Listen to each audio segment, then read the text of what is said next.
So if you'll recall, we ended the previous lesson on discussing whether a relation or a set of ordered pairs, mapping diagram, is or is not a function.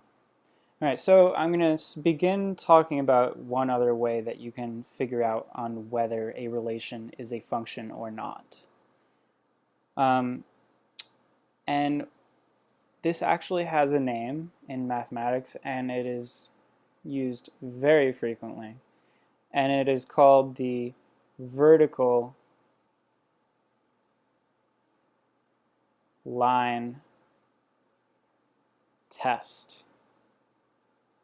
The vertical line test. This is used very frequently in algebra and just mathematics in general to determine whether a relation is a function. And if what the test actually states is that if a vertical line passes through more than one point on the graph of a relation, then the relation is not a function. Okay, so I'm going to go through and kind of show what that means. So say we're given a relation on a graph, and we're given a y-axis and an x-axis.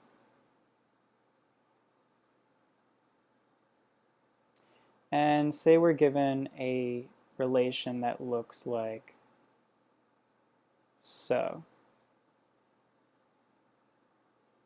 Kind of like a sideways U or sideways parabola, it would be called. The vertical line test states that if I am able to draw a vertical line through my relation,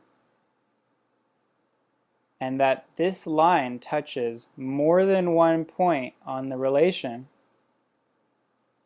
then it is not a function. Well, if you really think about what that is saying, it's essentially the same as the previous definition that we were working with on determining whether a relation is a function or not. If one input value gives you more than one output value, then it is not a function. So your input value would be this x-coordinate right here, and you would be getting two output values here and here. So essentially it's the same definition, but it's just drawn out in a graph to make it a little bit more observable. And this is the test that people really list when they're talking about whether a function is or whether a relation is a function or not. So so the vertical line test, very, very important. So let's just look at a couple of examples to just solidify that fact there. So I'm going to draw a couple of axes here.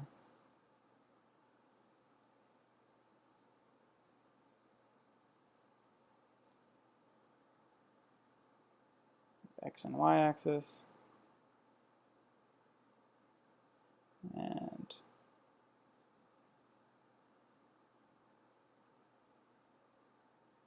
X and Y axis.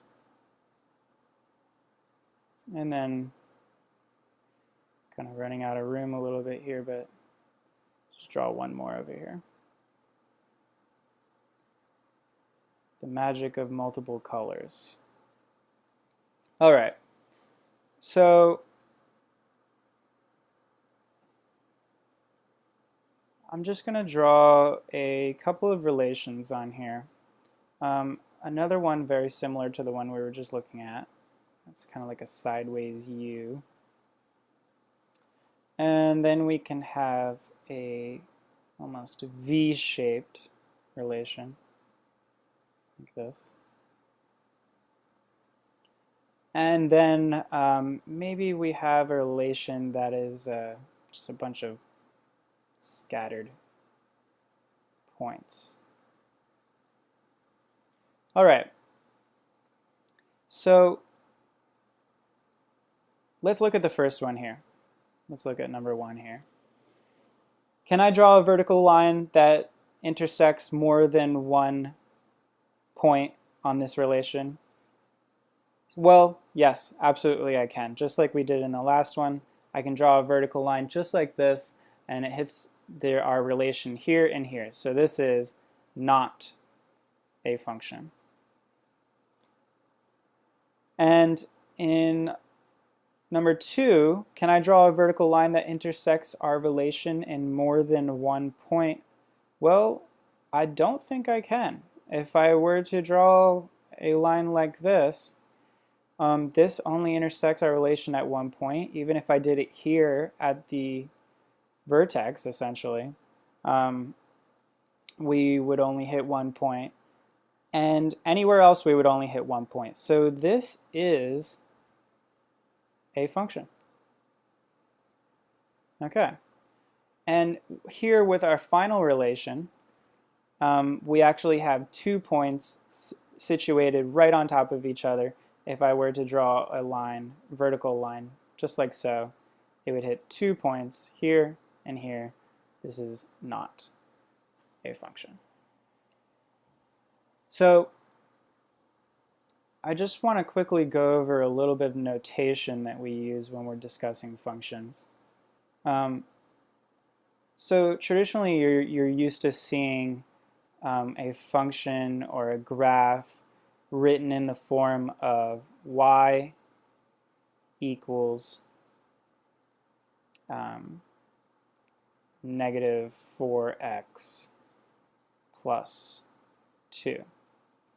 Something like this, where you're given a y and an x, and y is actually representative of, let me just change colors here really quick. Y is actually representative of your output, and x is representative of your input. So this is traditionally how you're used to seeing it. But there's another way of writing it that maybe you have seen, maybe you haven't. It's called function notation. And we can write y, instead of writing y, what we write is we say f of x is equal to negative 4x plus 2. So f of x, that's how we read it. F of x equals negative 4x plus 2. So this is actually representative of the function of x. That's what you're saying when you're saying f of x. You're saying the function of x. So if we were asked to find a point on this function, and this is a linear function, negative 4x plus 2, could be graphed as a line. If we were to be asked find the y value, the y coordinate that corresponds with an x coordinate of negative 1. Well, the way that we can actually write that is we can say f of negative 1. And what that's saying is you're saying the function at the x value of negative 1 is equal to negative 4, and then we just plug in negative 1 for the x. Negative 4 times negative 1 plus 2. And then we can do negative 4 times negative 1 is positive 4 plus 2 is 6. So what we know now is on this function, when the x value is negative 1, we know the y value must be 6. The last thing that I want to say about this is in our original representation of this function with the y and the x value, a couple of vocabulary words to remember is the, let me just change colors here, is the independent,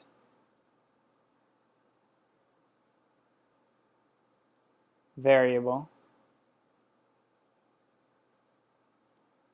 and the dependent variable. And you might be able to guess which one is which. The independent variable is the x. The independent variable is the x variable. And the dependent variable is the y variable, because y, the output, depends on x, the input. So those are two vocabulary terms to remember.